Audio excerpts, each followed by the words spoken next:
Bem-vindos ao Clube da Anticoagulação. Eu sou a doutora Idelzuíta Liporassi, sou cardiologista e faço parte desse clube que é composto por 4 médicas, 2 cardiologistas e 2 hematologistas.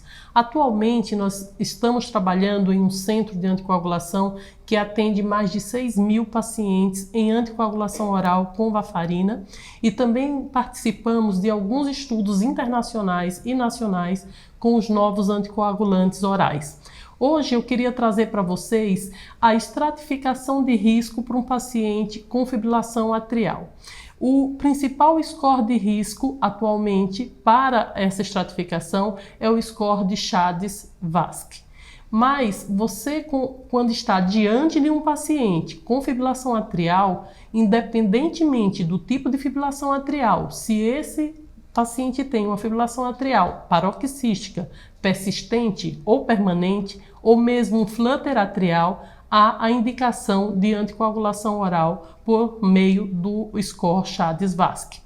E esse score ele deve ser utilizado para os pacientes com fibrilação atrial não valvar e para aqueles que têm doença valvar nativa, com exceção da estenose mitral e da presença de próteses valvares. E como que nós fazemos essa estratificação com o score de Chades-Vasque?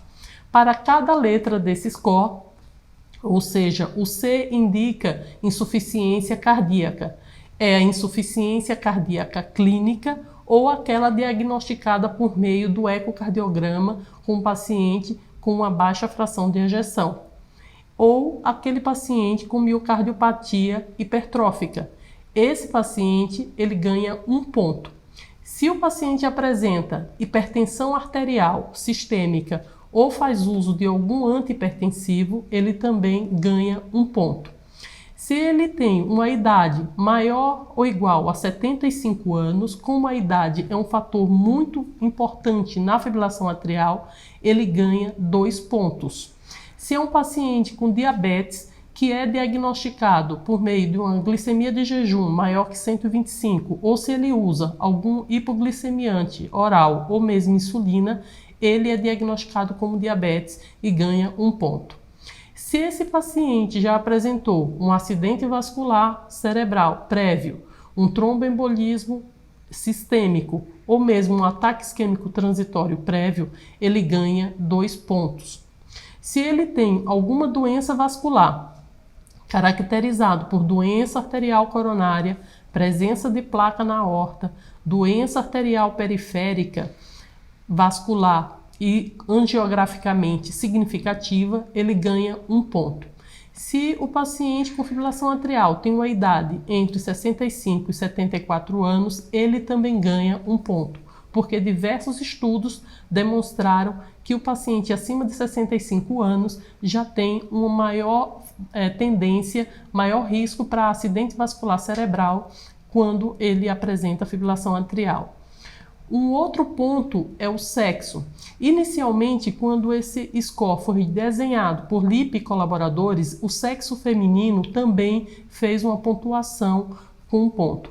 Posteriormente, diversos estudos observacionais demonstraram que o sexo era apenas um fator confundidor e, na realidade, foi a idade aumentada que fez com que o sexo feminino parecesse como um fator importante. E esses estudos observacionais demonstraram que o sexo não tinha esse valor para pontuar no score Chades-Vasque, de tal maneira que as últimas diretrizes recomendam que você utilize a seguinte pontuação para indicar anticoagulação oral. Se o paciente apresentar um score Chades-Vasque maior ou igual a 2, ele tem indicação para anticoagulação para o sexo masculino.